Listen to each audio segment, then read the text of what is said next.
What's up, everybody? I'm here with a list for you guys. This is definitely a list that I'm doing, but I don't know if I'm going to do an end of the year for metal. I'm probably going to do a metal EP one, so this one is going to be my top 10 non-metal albums of 2016. So I guess I could just kind of hop right on into it, but before I do that, right here, what we're listening to is Like an Arrow by Blackberry Smoke. Great southern rock band. Recently showed this, so I don't need to talk too much about it, but it's a great album. So honorable mention before I cut into it, I guess. I don't have a demo list, but my demo of the year is non-metal, so I figured I could just say it's Jambalaya by Alabaster. Alabaster is a blues rock jam band, psychedelic tinged, from McHenry, Illinois. That's local. I've skated with the dudes a couple of times. They're awesome dudes, make great tunes. Yeah, if you haven't heard them, check out Alabaster with their Jambalaya demo. If I remember, I'll put a link in the description. So, coming in at number 10 is a Scandinavian neo-folk project. This is Forndom with the album Dora. This is a slightly ambient neo-folk album. It's very tranquil sounding, lots of clean singing, obviously, as you would expect in a neo-folk album, but it's unlike other neo-folk. Musk Ox in vain, I would say. Not really in vain, but like, if you like Musk Ox and stuff like that, I could see you really enjoying this album. This album is dark, but in a beautiful dark way, almost as if you're waking up in a misty field, and it's like a swampy area. That's what I think of. It's dark, it's a little dreary, but it's beautiful in a very natural sounding way. So that is Forndom. Number 9. Let's see how this one goes. Shergastia, A Piece for Mind and Mirror. My apologies for butchering that name, but this is a Norwegian experimental neo-folk album featuring the guitar player of Enslaved. I forgot the dude's name, but it's the larger dude with the beard, and he is in this, and it is awesome. It's experimental, it's very strange.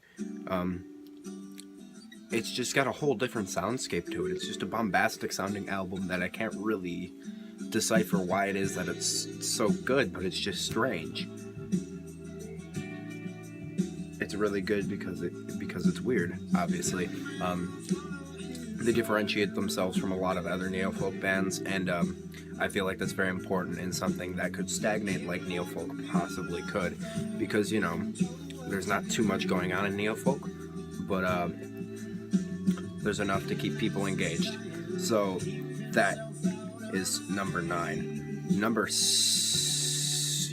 8 is The Getaway by the Red Hot Chili Peppers. I know a lot of people do not like the Red Hot Chili Peppers on YouTube, but I am quite the fan. But this album is subpar in my personal opinion.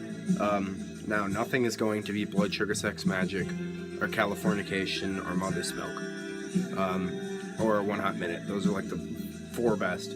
But this album is less funky and more pop rock, which bothers me slightly, but it's got a lot of funk elements. Obviously, they're the Chili Peppers, but it feels almost as if they've been taking influence from like Maroon 5 or something like that, or like the Black Keys or something, and it bothers me a little bit.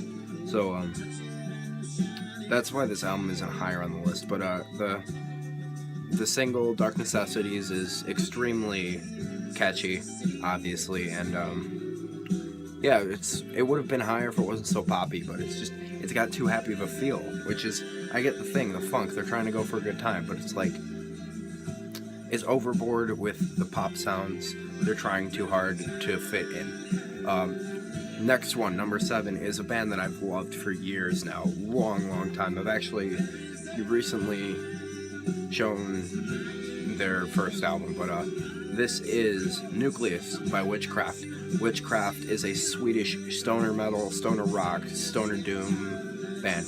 This album is not metal, I would say. They've basically deserted all aspects of doom metal, and it's basically just stoner rock at this point. But it's strange. It's also rather poppy compared to how dark they used to be. Like the first album, there were songs like Her Sisters, they were weak, and now there's this album, which is pretty weak. Nucleus is a great album in the aspect of it's a continuation from the last album, but it's just less intense, less dreary, less dreadful sounding, less cavernous, less evil. And that's what I liked about Witchcraft. The Firewood and the self-titled were dark as all living hell. They were murky sounding, and it was great. It really fit with the music. But this album lacked just a little bit for that, and that's, again, this probably could have been number one if they would have... Actually, it wouldn't even be on this list if they would have done what I wanted them, so that's it for, for Witchcraft. Number 6 is Big Boat by Fish. Fish is, again, blues rock jam band, very much so in the vein of the Grateful Dead. A lot of Deadheads worship Fish, and this album is less rock-based, I would say, than the other Fish albums. This album reminds me a lot more of Trey's solo work. Much softer sounding, easier listening, more hippie-like rather than hard-driven rock. And it's a very cool album. I like that a lot. Trey's solo stuff is very good. This is a very catchy album, like most Fish albums. My favorite album is Joy, but that is obviously not going to get beaten by Big Boat. But Big Boat is nonetheless very, very, very good. Number 5 is On Safari by the Kentucky Headhunters. Kentucky Headhunters are a southern rock band, country rock band almost, that have been going since I believe the early 80s or late 80s, but nonetheless they're very good. If you like Shooter Jennings, you would like them, stuff like that. It's very country influenced rock, but it's not like the typical southern rock sound. It sounds more country than most southern rock, and I think you get what I'm saying. It's kind of like Alabama and the Outlaws. But nonetheless, it's a very, very good release. Kentucky Headhunters are consistently a really good band. Yeah, so that is it for On Safari. Number 4 is the Telstar Sessions by Government Mule. Government Mule is a blues rock, southern rock jam band. Warren Hayes from the Allman Brothers Band and David Allan Coe and all that. He's obviously the mastermind behind Government Mule. There's awesome tracks on here like Mother Earth and Mr. Big and stuff, and he's really got something to say. Warren really hits home with this album. There's also a great cover of Just Got Paid by ZZ Top, and that is top quality because they just got off tour with ZZ Top in America, and it is a great release. I love this album to death. It's really hard to keep it off of my player when I listen to it because it just stays stuck in my head, and it's ridiculous. So, check out the Telstar Sessions by Government Mule.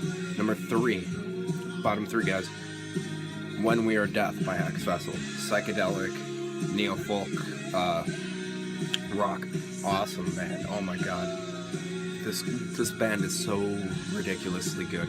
This band went under my radar for a while. I don't know why they haven't broken like to the mainstream, but I heard about them from Count Blackguard, watching his videos and stuff.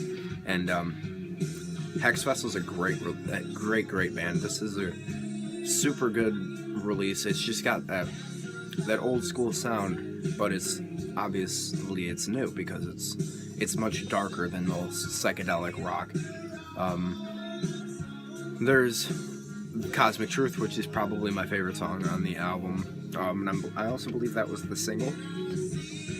Not to be that guy that's like, oh yeah, the single's always the best, but Cosmic Truth is awesome, super catchy, and Mushroom Spirit is also a great track.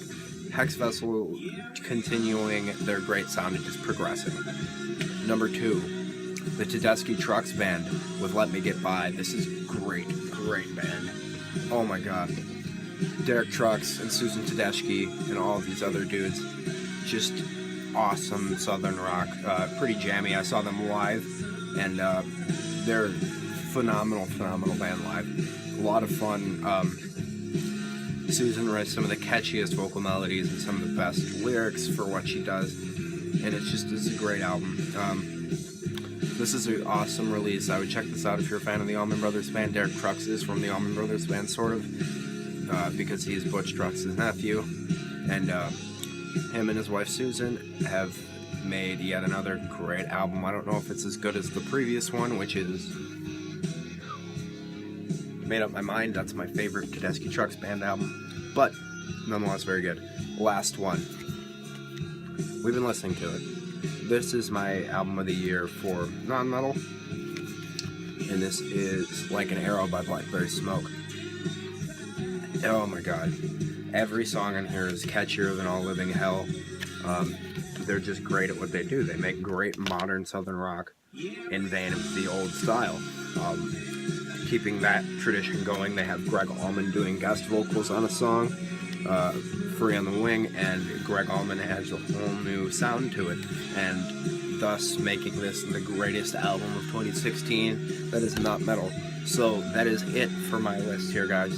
I'm going to do EPs very soon, and I might do a full album list if I can cut it down from the 77 albums I have on my list. So that's it, guys. I hope you enjoyed this. Tell me what you guys think down there. I really would like some feedback from you guys.